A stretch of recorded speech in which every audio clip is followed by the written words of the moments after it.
You know what that's like? What? Wednesday night at the Clintons. Oh,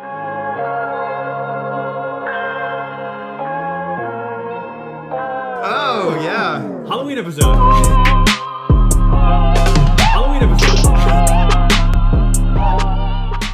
Wild sex party. That's why you didn't run it past us. My grandma's gonna be like, "Was that the sex party joke?" Just Now you're alcohol impaired talking about Clinton's. Welcome back to Dirty Work. Boys, clink this one. Cheers. Because you know what this is? It's a rainy... Clinking cardboard. It's a rainy fall night outside and the perfect night to do a Halloween episode. keeping it spooky. 15 days to Halloween, boys. I know. 15 days. One of my favorite holidays, I think. Show the world that ring. Show the world that ring. It's definitely one of his favorite holidays as well. How more so than I think yours. We got my hair's all messy from This is a Saint Benedict ring, which is for exorcisms. I'm not just showing you some silver ring. Yeah. We should clarify that a little bit. It's a Blue's Clues ring. Yeah. We are diving into at least Will and my favorite holiday. I think Alex is getting trekking there. slowly on the road to conversion. To really being It is the most wonderful time of what the we year. call a Halloweeny. And Halloweener. what we want to do in this episode... That's not very it? good. That's very That's what good. it is. What we want to do in this episode, not just show off skull glasses and booze and stuff, is dive into really what I'd say the symbolism of Halloween. Yeah. Why we think it's important to have a balanced view of it. And then we want to talk a little bit about monsters, go into like a theology philosophy of monsters, talking about werewolves, vampires, Frankenstein's monster, and what else? Zombies? Yeah. Let's do it. Everyone's about zombies nowadays. So We wanted to see that it's not. We aren't celebrating Halloween despite our Christianity. It's partly because of our Christianity, and it just works beautifully with Christianity when thought about it properly, as most things are. You can either think about things in a pagan way, or you can think about them in a Christian way. So we're trying to redeem the holiday. A lot of holidays have been kind of usurped by secular culture. If you look at Halloween, especially, if you look at Christmas, you look at Easter, they've all been kind of marketed, and we throw in bunnies, we throw in Santa Claus, and we're trying to pull it back. I'd almost say definitely. Easter's the one that's gotten the farthest away from us, and we're all cool as Christians with the bunnies and the eggs. but yeah. But Halloween, we're like, it's Hasatan's birthday. Yeah. Yeah, it's something about skulls creeps people out. Yeah, and I got one in my head though, and so yeah, I don't know why I hate it so much. God gave it to me. Yeah. And obviously, we said we love Halloween, but we're not going to like sit here and be like, well, you should celebrate Halloween or you shouldn't. But at the very least, you need to understand what it actually means. If you're going to reject it or accept it, know what it's about, know the history of it, how it pertains to the Christian lifestyle, and then make an informed decision on it. I do think some of this is from our Western perspective. If you look at places even like South America where they have like the Day of the Dead and they celebrate it, and those places are often more predominantly Catholic, which kind of which makes a little bit more sense maybe if we dive into that aspect. But I do think that this isn't necessarily the global perspective of Halloween. I think some of it is the perspective in the West and the way that we view Halloween kind of as something pagan or something creepy or spooky or demonic. Yeah, and it has its roots. It's built like everyone will say, not everyone, but a lot of people say, oh, it's derived from Western European paganism, which couldn't be more untrue. It's Judeo-Christian roots. And that goes into what we were talking about earlier, and we'll get into it, but All Saints Day, All Hallows Eve, All Saints Day, All Souls Day. And when combined, the three of them, it's a beautiful holiday of remembrance. And death in the uncanny just happens to be what that's surrounded by, but that shouldn't scare us off. And I think even if we're even though there are pagan elements, you could say, to maybe some of the modern celebrations we're doing, and I'll use modern loosely, I'm going back years and years, right? Yeah. But there's a reason those things, or at least we should explore to see if there is a reason why those celebrations and traditions have carried on. And even if they are pagan, okay, what's the significance of us still celebrating them, and what can they teach us? And right off the bat, just diving into why I think it's important to have a balanced view of Halloween, not this sort of really fundamentalist Western Christian idea of it's Satan's birthday and you can't celebrate it, or the demons are going to get into you via the Tootsie Rolls your kids get on trick-or-treat night. And Satan doesn't steal your souls by candy. He does it through fiddle contests. And we all know that. And if you're not in Georgia, you're fine. Charlie Daniels. Okay. Charlie? Yeah, Charlie Daniels. Charlie was drinking Jack. Gotcha. Yep. He made that very clear. So yes. have at your We're fine. Tootsie Rolls. Think about this, the macabre. When people say that's very macabre, very gory, very bloody, that comes from the book of the Maccabees because it's such a bloody and gory book. So even that, point one for the Christians. You've wrinkled And my for brain. all you Protestants who are like, what is the book of the Maccabees? It's a book that's in most Bibles, in the Apocrypha, and where we get things like, the celebration of Hanukkah, mostly, and stuff like that from. It's a great story. Yeah. We'll read Second Maccabees. point. First Maccabees is a little boring. Yeah. It's a little monotonous. It's like reading Joshua. Yeah. Again, once you get into the blood and the gore and the death, that's when it gets interesting. But it's important, I think, when we're talking about, let's say, a theology or philosophy of Halloween, which is really what I'm interested in, and a little bit more what we want to do on this episode. You can Google the origins of Halloween and find a whole bunch of different sources, but we want to dive into sort of why it's with us and the importance of it. If you think about even the Orthodox monks on Mount Athos, talking about remember your death, right? Think about and meditate on the day of your death. There's something important about keeping the idea of macabre along with you through life. And I think there's even sort of this spiritual thing that happens in us every year, especially when you're in countries or states that experience a fall. When the leaves start to die, air gets a little bit crisper. I think God has just put in nature this thing that just starting to die, and we're all feeling that, and we need to sort of live that out while we're still alive, so we can be prepared for the day of our death, right? Always be ready for that day, so it doesn't just sneak up on us and we're totally ill-equipped. It's a healthy thing to remember, and you said it, remembering your death. And the skull that we have here, this is from my bookshelf at home. Not a real skull, by the way. I'm not that into it. But the skull I have sitting on my bookshelf, and it's the Latin term. It's the idea of memento mori, which means remember you will die. And there's drawing a blank on the book and chapter, but in Scripture, the idea that life is but a breath and everything is vanity. And Ecclesiastes. Yes, thank you. Our boy Solomon. I wanted to say Leviticus. I'm like, that's not one of right. my favorite books in the entire Bible. Ecclesiastes is a wonderful yeah. book. Read it with my wife. She got depressed. I think it's more of a man's book. Believe it or On me and my not, wife's honeymoon, we read through the whole book of Ecclesiastes. Yeah. It's a very strange thing to do. Second Maccabees on the honeymoon. So, Second Maccabees. You know what I mean? But no, Especially so and chapter 7. that's a big reason why I have it. Yeah, I like Halloween and stuff, but it's this idea every time I look at it that my life is but a vapor and I'm gone in an instant. So let me remember that to dust I was made. From dust I was made, to dust I'm going to return, and I will die one day. So let me live my life to the best of my ability. And you said it well, real quick. Memento mori is monks of the great schema. That is an Orthodox sect, if you will, of monks, and they're the ones who really pioneer that. If you see what they look like, they look quite creepy. 100%. You know, they're real into it. They're 100% bought in. They've pressed into the Lord, as our evangelical friends say. Take it away, as you were saying. Like when you think about Easter. Or if you look about spring, right? Springtime. It's very much like love is in the air. And that's the thing is there is this thing built into us. Yeah, and that's why all the bunnies are mating outside. Everywhere you go, you're kind of like, oh my gosh, child. There are 3 bugs having sex mid-flight. What are you, Look an the other 80-year-old way. woman? My gosh, child. My gosh, darling. Please protect your eyes.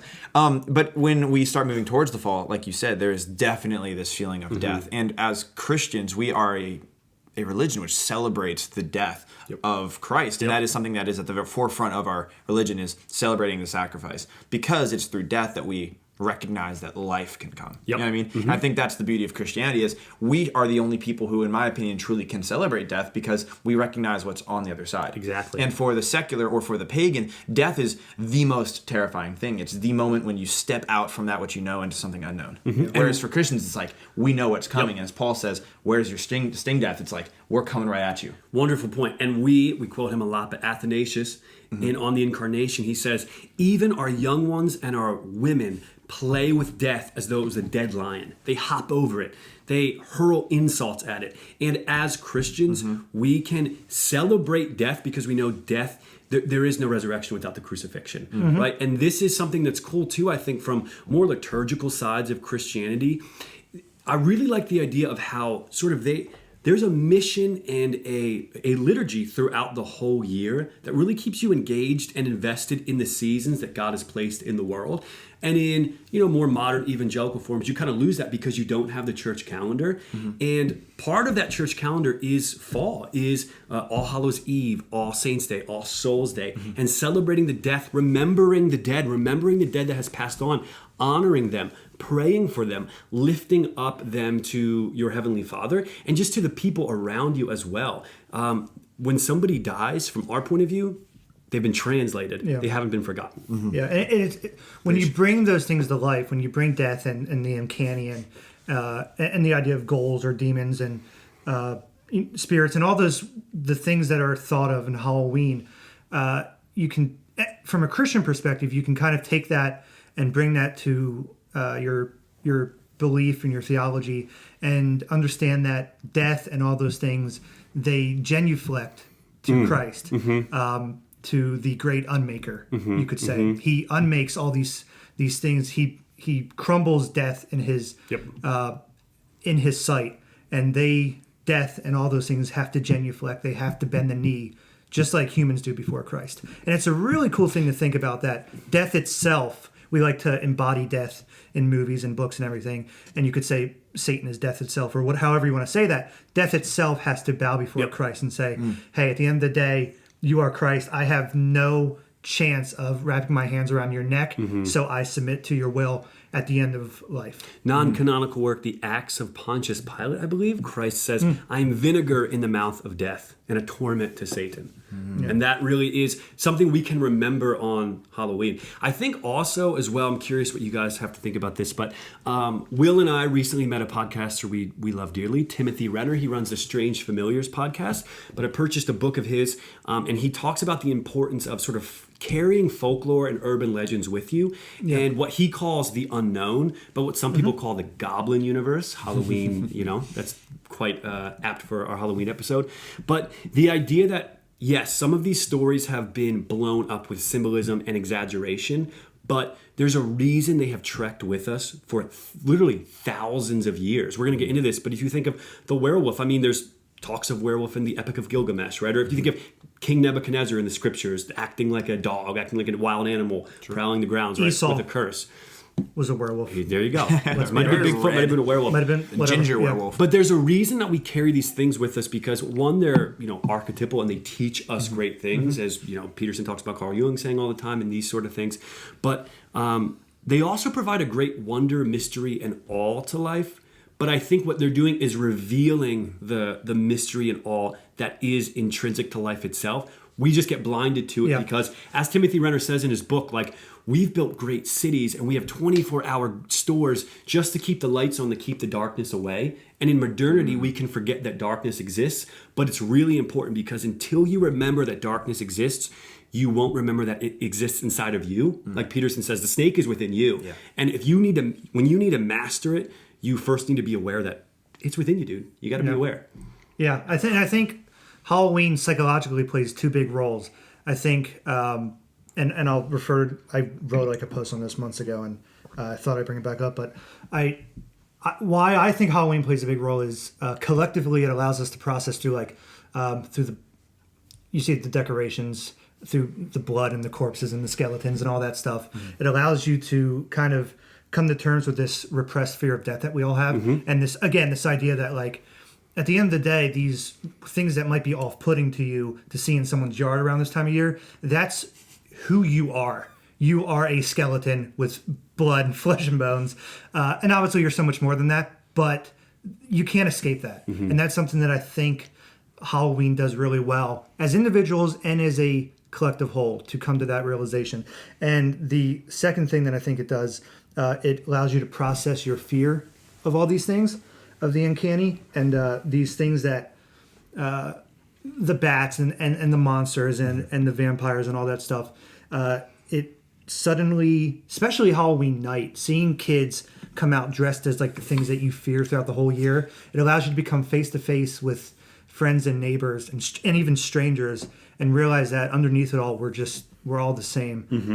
And it's a chance, whether you're aware of it or not, to process all that information together. And I think it's a really healthy thing when balanced with, again, All Saints Day, All Souls Day, and not just a night where we talk about death. Yeah, I don't think we are scared of things unless there's a reason for it. Typically when you are scared of something, even if it's below the surface or in your unconscious, there's there's a specific reason why you are scared of something. And I think that's what we're going to kind of see with some of these specific monsters and stuff that we talk about is there's a reason that these were elevated to like the level that they are of these top monsters that are repetitive throughout history. It's like the werewolf is a specific type of monster.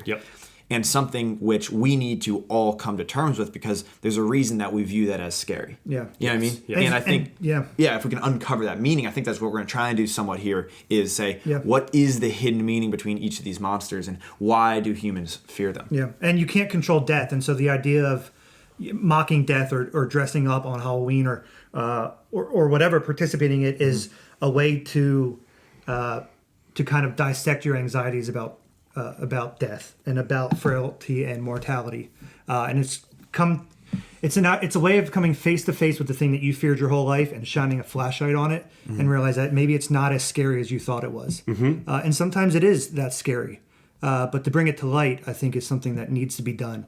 Yeah, that's good. I mean, with that said, do you want to dive into monsters? I mean, you just mentioned werewolf. You want to seg into the werewolf? Yeah, let's spend some time on the werewolf. Maybe my favorite monster of the ones that just out there that exist, I think. So, that exists. Let's not get this wrong. We're not throwing that out. I'm not saying that the werewolf doesn't exist. I'm going to speak about the werewolf existing the way Jonathan Baggio speaks about Santa Claus existing. About everything. Yeah, true. So, All right, who wants to take it away, Alex? Let's dive in a little bit. What did you get from your study? All right. Well, I would say kind of what you touched on a little bit earlier in the fact that like within all of us there is this monster. Yeah. And I think that's kind of a lot of what is summed up in the werewolf, in my opinion, is that thing which you fear within yourself. Because with a lot of monsters, it's that thing out there that's coming to get me. Whereas with the werewolf, you're scared of yourself. You're scared of you when you love someone, but it's like the full moon's coming. I need to lock myself in a cage so I don't hurt someone. You know what I mean? And it's that piece of you that you know is monstrous that you're terrified is going to escape. It's that part of you that. So it's much scarier to worry about the snake within your own soul than the snake in the tree. You know what I mean? It's that what you're saying. It's that repressed fear, that repressed maybe anger or whatever that vice is that's holding you down. It's the monster within you, or at the very least, maybe you are the monster. And sometimes that line is very thin and fragile, and it's hard to tell the difference between the two. And for me, anyways, that's kind of the symbolism with the werewolf. You just said it. It's the idea that we are part man, and we have the ability to produce blessings, and we have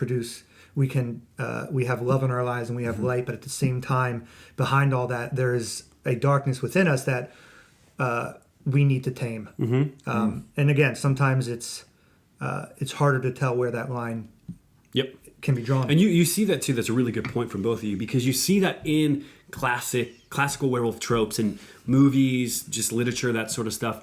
Of the werewolf, like you said, it isn't the monster coming to the town. That's how it starts out.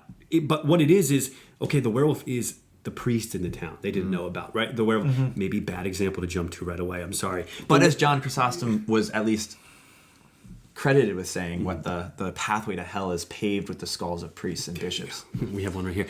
I know. So possibly it could be the priest. But in your town. The werewolf is the clerk in town. Okay. You know, the person in your family. You don't know it, but it's that. It could be Will. It could be Will. It's that person residing right next to you, possibly even yourself, that takes over when that full moon comes.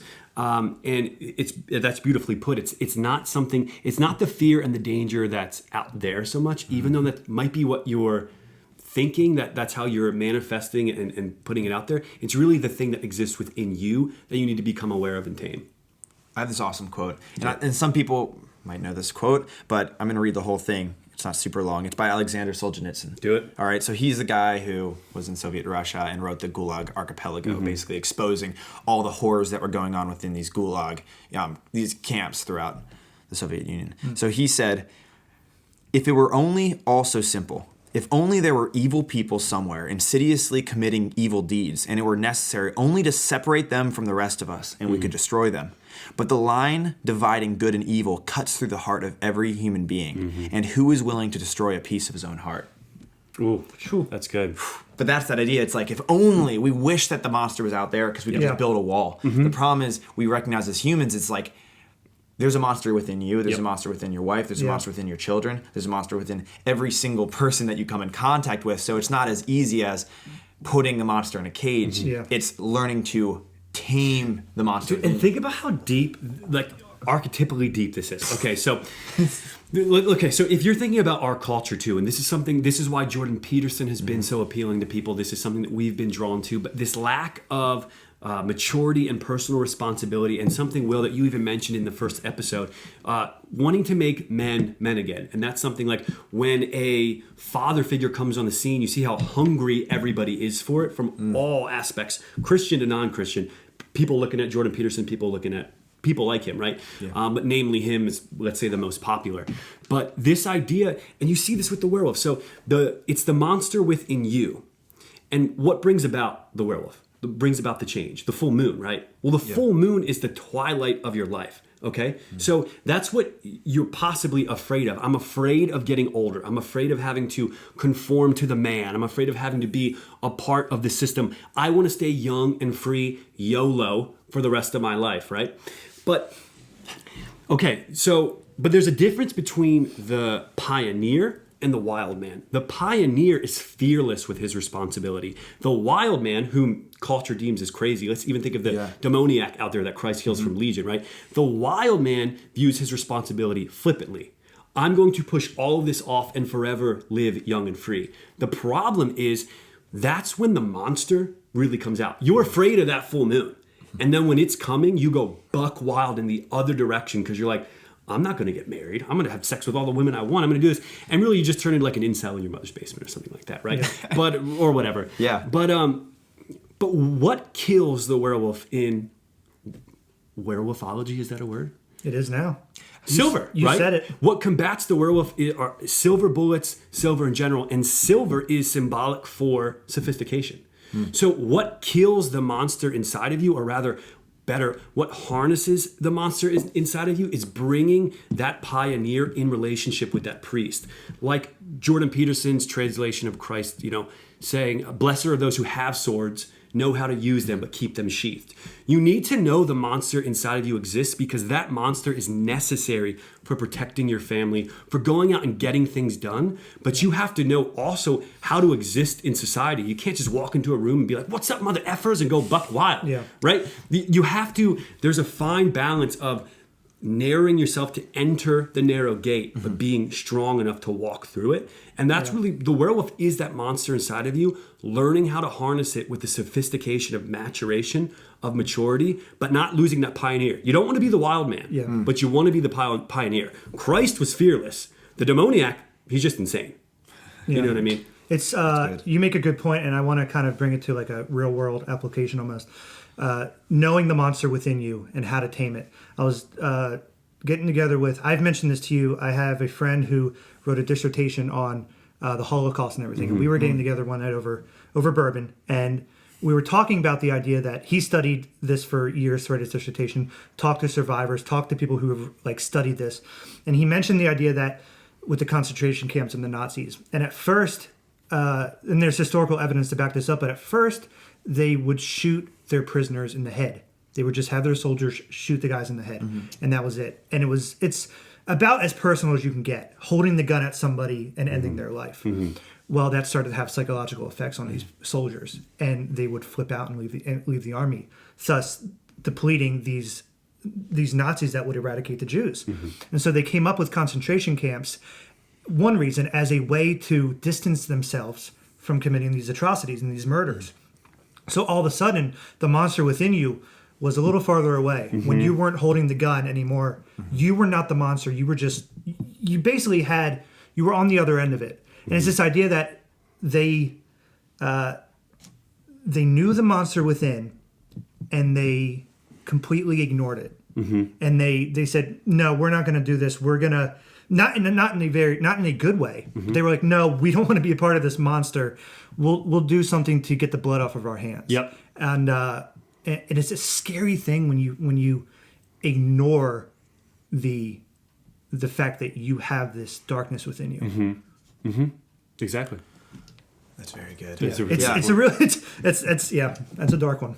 Yeah, I mean, and I think you touched on with Peterson, which I think is good to go back to, is this idea that like, you're not virtuous because you're weak. You know what I mean? You're virtuous because you're strong, and you weaken yourself to some extent. It's Christ who did not count equality with God something to be used to his own advantage, but lowered himself, right? And that's kind of the Christian response, and that's what Peterson says is you're virtuous if you are a monster, and yet you choose to not act monstrously. And that is the key, because a rabbit's not virtuous because it doesn't kill a lion. It doesn't have the ability to kill a lion, and so therefore you're just weak and you get eaten. And that we find that often. It's like, well, okay, you've been faithful to your wife, but that's just because you never had the opportunity to cheat. You know what I mean? 450 pounds on a lazy boy eating chips every day. Or you're still it's not for want of trying, as my friend Gavin would say. Or it's like saying to your wife or someone about your wife, oh, we don't fight and we have the best like love life ever. Well, you're day 2 on your honeymoon. Of course that's the case. Yeah, or we don't fight. Well, you never talk. You haven't surrounded yourself with the ability or the option. And that's the Lucifer effect in psychology was determined by the Stanford prison experiment, where they took a bunch of people and they randomly assigned them. They were just college kids from Stanford. Yeah.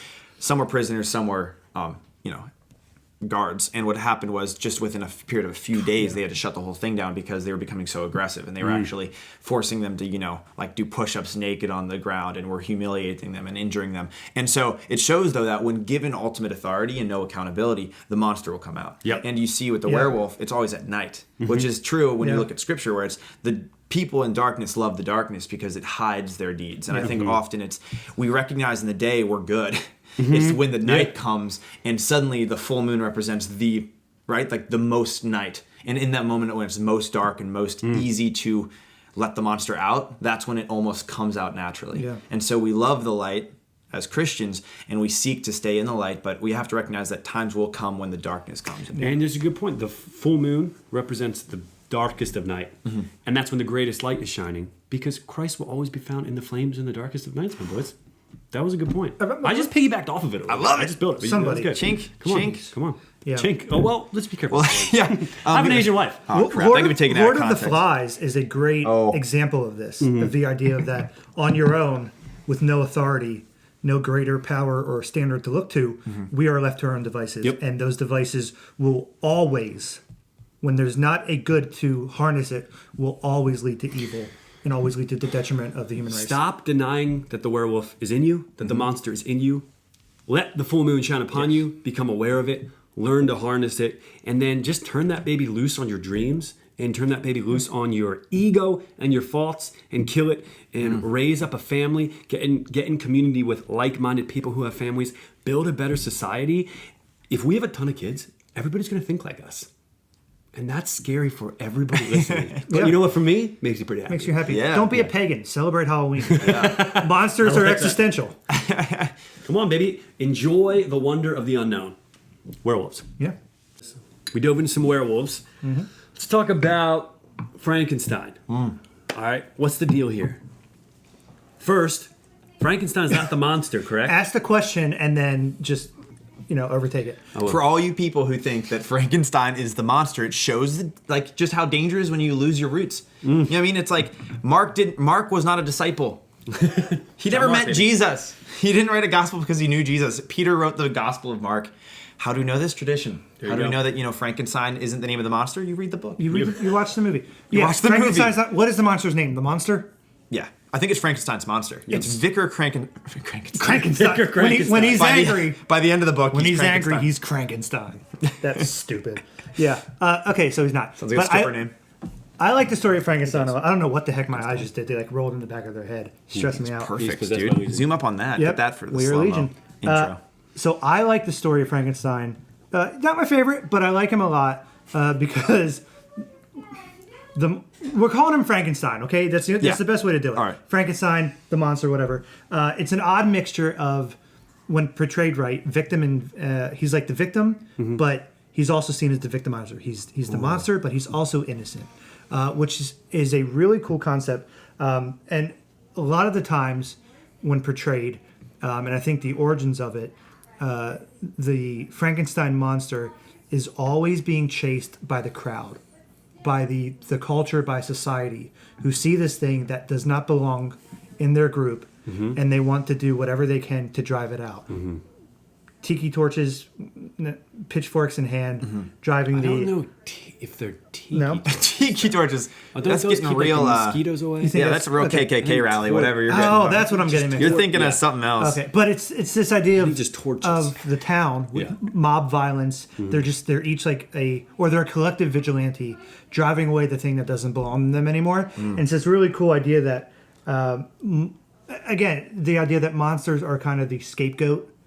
They act as a scapegoating function as individuals and as a collective whole, and sometimes, sadly, for religious violence.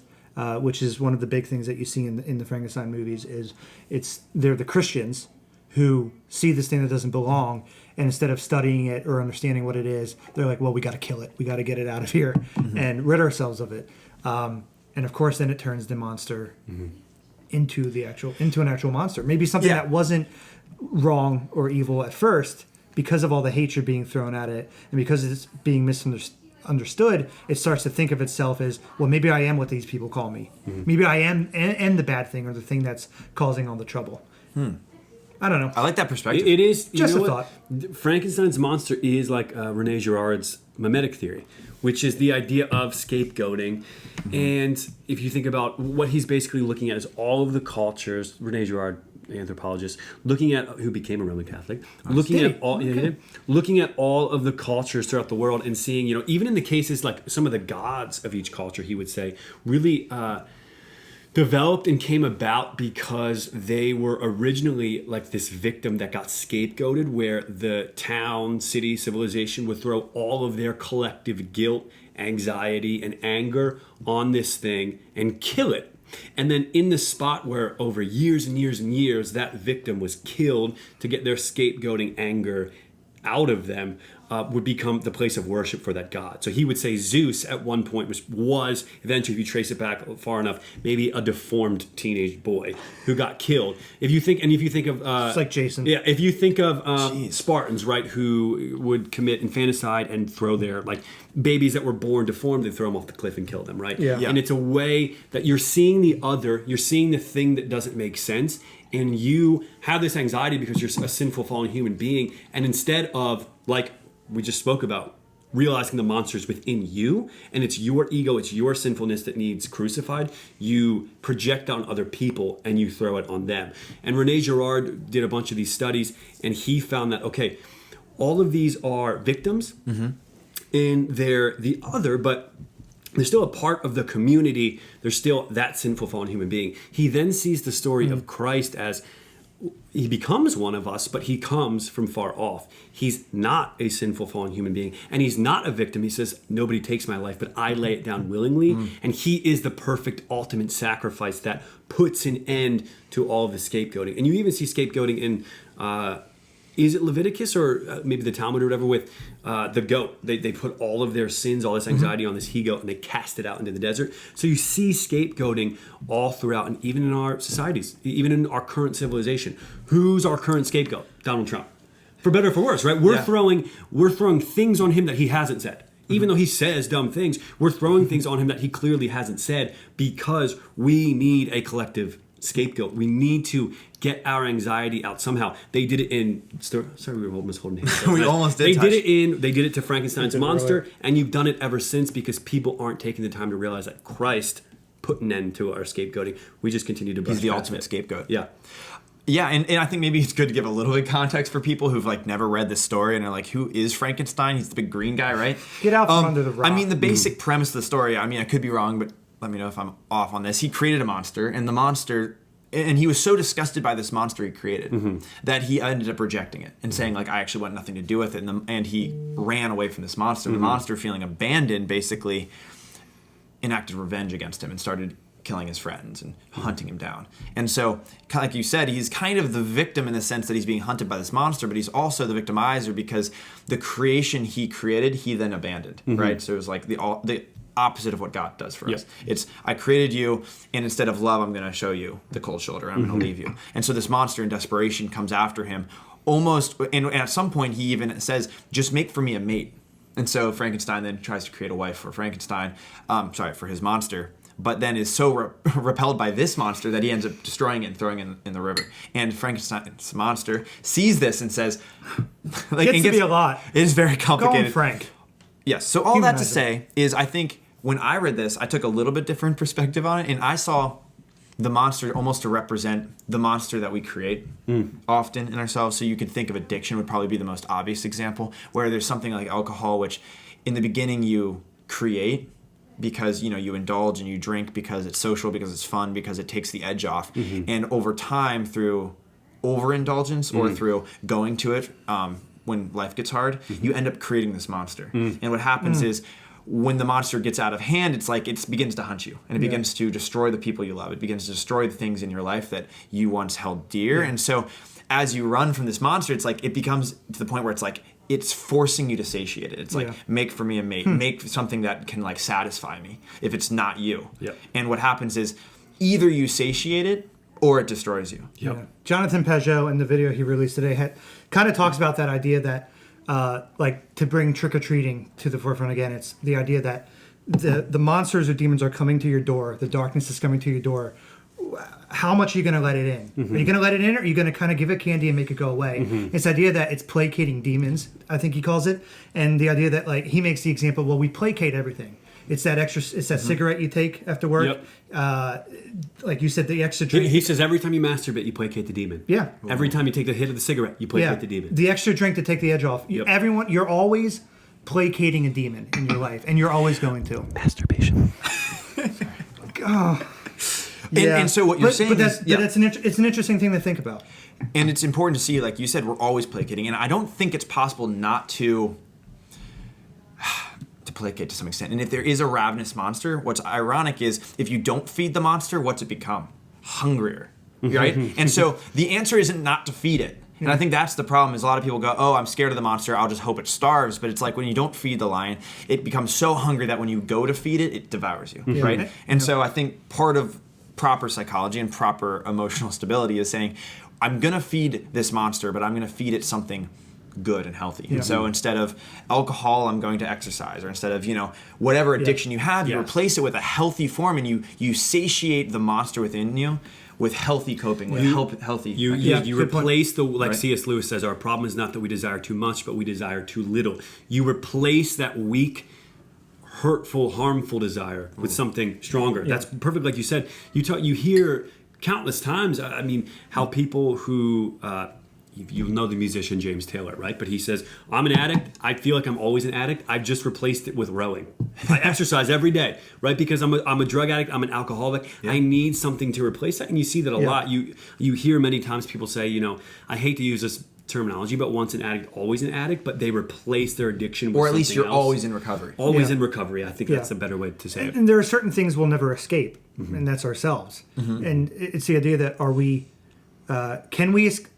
can we do our best to rid ourselves of the darkness inside of us, or are we just destined to fight the shadows that we already own within ourselves? And it's this idea that, like, again, kind of embracing it and acknowledging that, hey, there's this inside of me, and everybody is somebody. To take the Frankenstein example, we're all somebody stitched together, and we're all the Frankenstein monster. We're all a bunch of broken parts stapled together. Yes, we have these vices that are literally stitched to us, that are a part of us, and we're destined to fight it.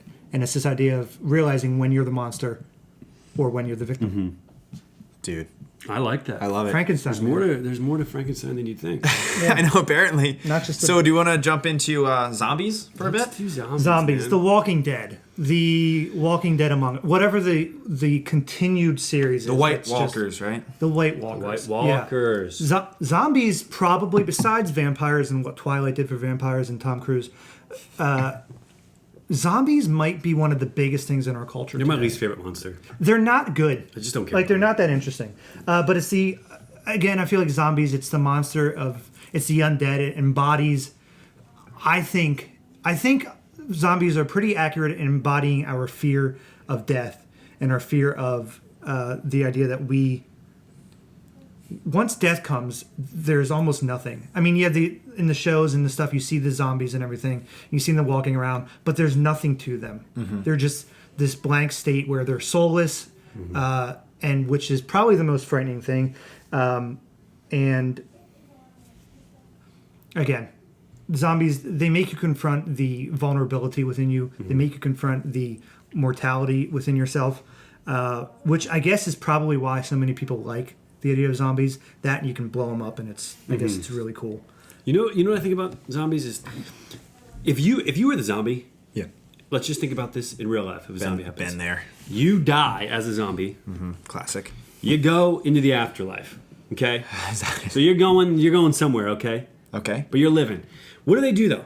Purgatory? They're trudging around. Eating brains. They're eating brains. They're doing this thing. They're undead. A zombie is you living by your false self and hanging on to that dead, what Paul calls the old man, that's been dead, been killed off of you, but you keep living by that lie and you keep living by that false identity.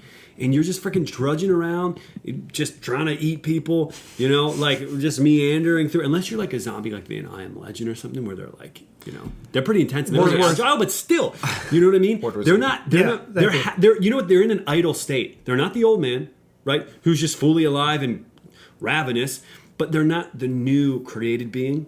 They're just this in between idle state. And as humans, we don't like that. We want all or nothing. Yeah. I think, like he said too, I really see zombies as almost like the summation of nature and chaos. It's like this what's the right term? It's not like malevolence. It's that just force of nature that you have to contend with. So it's like cancer, you know what I mean? Versus brutality, right? Or abuse. Yeah. And that's when you see like Game of Thrones, for example. Well, there's the White Walkers, but there's also Cersei. Right? And it's like, which one is more evil? Yeah. Well, either way, you have to contend with both. And the thing is, Cersei is a more scary, to some extent, villain because there's like emotion there. And there's this level of intelligent evil, right? Yep. It's like Satan himself. It's that coworker who is like just backstabbing you behind your back in order to get you fired, which is a certain level of betrayal you have to deal with. But then when you look at zombies, it's like you just have to deal with it. The White Walkers are coming. It's like there's a hurricane head towards the Bahamas, and it's no one's fault.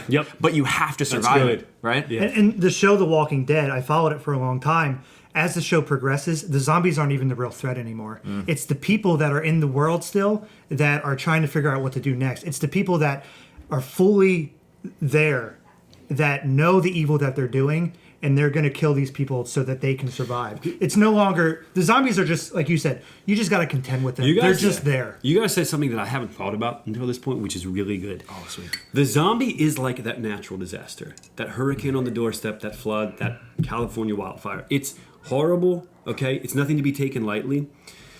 But it's not that really close loved one who gossiped about you and walked away from you. There's a special kind of depression that comes with that personal, intelligent evil that the zombie is not. The zombie movies aren't really scary. True. Okay? Because they don't have agency. Have you seen the movie Zombie? That's scary. Okay. But generally, I don't think they're as scary, and I think Wrong. the reason I don't think know. that is because they don't have that agency. Yeah. Whereas if you think of what we're going to segue into next, finally, the vampire has that agency, has that intelligent evil. You can creep me out with a vampire way quicker than you can a zombie. Because listen, I'm not going to stay up late at night looking around over my shoulder watching The Day After Tomorrow with Dennis Quaid. Yeah. But okay, you put on freaking give me a good scary vampire movie. I don't have one. 30 Days a Night. 30 Days a Night. Your boy's creeped out. Well, so we had a conversation about this months ago, maybe even over a year ago, and we'll segue into vampires now, but you had asked me, what do you think is the scariest monster out there? And I think I said to you, like, I don't even think it's the vampire or the werewolf that we talk about. I think it's the movie villains where it's like Michael Myers and Jason. It's this idea that, like, you take Michael Myers, for instance. We didn't plan on talking about this, but he's a human. Going off script. He's a human, right? But you have no idea why he does what he does. But there's a part of you that knows, okay, he's like me, but I can't figure him out. And that's what's scary. Because when you're dealing with monsters or the unknown, the goblin universe, right? All this sort of stuff, you expect that there's a paradigmatic shift in the way that you're interacting with those monsters. They're playing... You guys are both playing chess, but they have all queens. The rules are completely different. Everything's different, right? You just don't know what you're doing. Yeah. The where it gets really creepy and weird is when you're playing chess with another human, and they got the same board as you, but you still can't figure out what they're doing. And you're like, I should be able... We're playing the same game. How are you besting me every time? And that's really true. That's why, like, you understand when pure evil is doing something, well, you don't, but like you go, well, that's what it does. That is its very nature. Then when you see a human, you go, okay, their nature's compromised. That's why it's so weird to me, because that's not the way they're supposed to be. Yeah, yeah. It's scary. I'll throw it back real quick. Yeah. Sorry, but that great point. I made the point of the Nazis earlier. One of the things that was really scary in the research is that many of the Nazis had a chance to bail out. The generals and Hitler himself said, you can leave and we don't care. Like, we're not going to kill you for it. You can not do this if you want. And they still did. Do you think one guy went, sounds good, I'm going to run? Yeah. But that's the scary, that's the scary thing. So many of them knew that they could leave and be fine and put it behind them, but they said, no, we'll still do it. That's what's terrifying. It's not that they had the gun to their head. They were given the gun and said, we'll do it. Yep. We're fine with that. Yeah. That's what's terrifying. Vampires. Yeah, vampires. Let's get into it. So I think, kind of like They you said, glitter. whereas when you're dealing with natural disaster, it's very easy to survive that. I mean, in the sense that people are very resilient. And Board up your house or drive out of town. yes. And with zombies, you'll see it's like they all get everyone together in one house. You get a shotgun each. You pick a window, and you're just And if they don't teaming run, it. you're fine. Yeah, and it's just pop, pop, pop, and like you're winning, right? Vampires, it's like you're sleeping. You know what I mean? And you're by yourself. And they're all like, And they creeping up kind of behind always you. drop from the ceiling, Yeah, and they they're sneak like- up behind you, and they get you in the they're neck. all feminine. Yeah. You know what I mean? They're vampires. It's just like vampires clawing are. at you. I don't know what it is. Yeah. You'd rather get like choked by a husky man than kissed like by a Slender Man. You know, there's something weird about. Yeah, 100%. And they're always pale, like very anemic looking fellows. And they glitter. black hair, kind of like Yeah, other than the black hair, we were checking boxes there, like being vampires for a second. you know? Twilight Blonde just hair, buzz totally on the side. took vampires and effed them all up. Yeah. They're just terrible. Vampires have always been this combination of repulsive and attractive. It's this idea of like they feed into our desires to escape mortality, to live forever. But again, at the cost of your soul, at the cost of losing all your loved ones. It's this attractiveness to, okay, I can escape death. I can have whatever I want. I can live through all the great stuff, but Yeah. I'm dead inside. I can live forever, but they're living forever. They're like eternally dead. They don't have Yes. eternal life. They're just living in a perpetual state of death. Yeah. And I think they're the complete inverse of Christ, because Christ offers his life-giving blood to heal us, and vampires constantly take your life-giving source, the blood. And that's why they're so creepy, because they're doing the inverse of self-giving unconditional love. They're just taking. They're just feeding. That's what our society's doing. And it's an interesting thing in the vampires, because what is the one thing that they can't do? They can't come into your home Unless you without you inviting them in. So it's this idea that And they don't go to Olive Garden. they don't breadsticks, man, garlic. Oh wait, breadsticks. What was your point? Garlic, right? Okay, Yeah. you were there. was I there? You nailed I said it. You I was like, questioned yourself. I You was like, questioned they yourself. don't like breadsticks. Garlic. Okay, but yeah, it's this idea Carbs. That they don't like carbs. They hate They're carbs. watching their weight. Yeah. Vampire. But yeah, it's the idea that vampires can't come into your home unless you let them. And to some degree, the evil much of the evil in life only has power because we give it power. Yeah, that's what So much of it we bring upon ourselves. That's what God says to Cain, right? Where it's like the enemy is like crouching at your doorstep. desires to Don't rule let it you. in. And you see that in Proverbs. I You think did it's this. Proverbs where Solomon's constantly saying it's like wisdom is like a harlot, or not wisdom. Wisdom is like a harlot. Whoa! I'm just saying, like it always talks about this like this woman, right? And you're walking past, and she's got like the long flowing silk garments on and the perfume, and it's like don't even walk by her house because she'll seduce you Yeah. and kill you, and she'll take your life from you. And I think with vampires, it's like, why are we attracted to the monster inside of us? Why are we attracted to the monster out there? There's something weirdly. It's that part that you don't want to admit, where it's like, I kind of enjoy sin, right? It's like you kind of get a thrill from acting out or from rebelling or from breaking the rules. You know what I mean? Yep. And you have to come to terms with. It's one thing to say, oh, well, I constantly fall into temptation or I constantly give in to something I don't want to do. But it's very different to say, I actually kind of liked it. Yeah. Right? And I think that's a very important, I guess, self-evaluation tool. Yeah. Is to say, what areas of my life am I not just sinning out of habit, but am I actually like pursuing? Yeah. Yeah. And to go off of that, it's interesting. You can learn a lot about a person by the way they at least I've discovered by the way they participate to wrap this all up, like in Halloween and in the monsters and everything. How deep they dive into it. It's a look into where their passions and their desires lie. We talked about it. We love Halloween, but I think, anyways, we're always learning, but we understand how the balance works, and it's not just this idea of we're constantly surrounding ourselves by death and you can't and be horror. I wouldn't say can't, but like if you're celebrating the 13 nights of Halloween, where they do 31 nights now, I'm not sure, something like that, right? Whatever it is, it's gotten lame. Okay. It has. Hocus Pocus is good. If you're the kind of person who's doing that when you should be celebrating the 25 days of Christmas, there might be something off, right?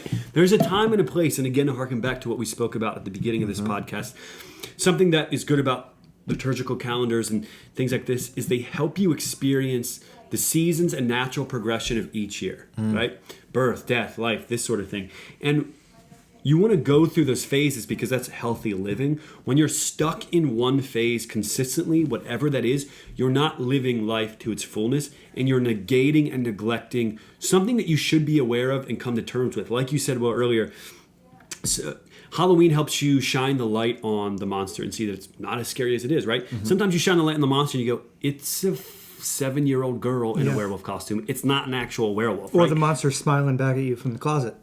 Or as Nietzsche says, the abyss staring back at you. The abyss staring back at you. Nietzsche funny. But you need to first confront those things, and by constantly running in the other direction from them, you're never going to do that. By keeping the lights on all the time and hanging at the 24/7 mini mart, you don't go out into the dark and realize, hey, there's something out there that I need to master. Yeah. There's a call to adventure. Yeah. There's responsibility that I can pick up and have a great time experiencing the wonder and awe of the world and learning discernment, right? I think celebrating the macabre is good, but don't do it 24/7. Pajot made a great point. He said, is Halloween dangerous? Yes. Is the idea of embracing death dangerous? Of course it is. But the idea of running from it is just as dangerous. Just as dangerous, yeah. You need to know, you need to understand it at least. And I know you guys are asking, monster is Latin for omen and warning. There you go. So the question is, what are monsters warning us about? They teach us. Yeah. What is the omen in your life? What are you being warned about? What do you need to embrace and understand? And I think if we're thinking werewolves, at least for me, what they're teaching me is there is a monster inside of me that you can harness and use it for good. The zombie is sort of that ever-pervading thing that's with us in the world. It doesn't really seem to have agency, but how do we interact in the midst of it? The vampire is that like sexual seduction to intelligent evil in the world, becoming aware of it, not inviting it into your house, right? Yeah. Driving the stake through, driving the wood of Christ's cross through evil, through the seduction of sin. And then Frankenstein's monster man, don't throw your collective guilt on somebody else, and be careful what you create because it'll take over you. My last thing, a monster I didn't think about, which I think is one of the most terrifying, is the Wendigo. Ooh. It's this idea that it's a shapeshifter. It appears as one person, but it can slip skin in an instant and become the thing you fear the most. And how often do we find that in our own lives? That the same mouth that I can kiss my wife with and I can praise her for being fantastic and loving, I can just as easily go off into the snap of a whatever that's. You praise God and then you curse your brother with it. You know what I mean? James says that. It shouldn't be like this. But it's this idea that your body. I can present myself as such a loving person sometimes, but in an instant, I'm the monster that I fear the most. And as Peterson says, come on, bring it home with Pete. Daddy. If you have to fight a dragon, you should go to its lair before it comes to your village. Yep. And I think with all these monsters, there's a call to action. Slay the dragon before it slays you. Yep. And it's better to deal with these monsters on your terms rather than their terms. And the monster is there. It is ravenous. And if you're not willing to slay it while it's sleeping or while it's small, it's going to just become ravenous and more angry. And it will destroy you. And what's the story of the gospel? Kill the dragon, get the girl. Kill the dragon, get the girl. Kill the dragon, get the girl. Yep. Get the virgin. Get the gold. And why is a dragon always guarding gold? Well, it's because the things most valuable are always where you least want to look. Go rescue your dad from the dragon, kill it, get the gold, and hide it from those Damn leprechauns. And tithe 10% of the gold to Tithe the 10% of podcast. gold, get to the Dirty Work podcast. And the easy way that you can do that is by going to patreon.com/dirtyworkpodcast and supporting us on one of those tiers. Preferably, if you'd like to become a partaker of the divine nature, we would be so happy to have you join the Dirty Work family. Yeah. Also, hit that subscribe button, smash it till it changes. Can we do that again?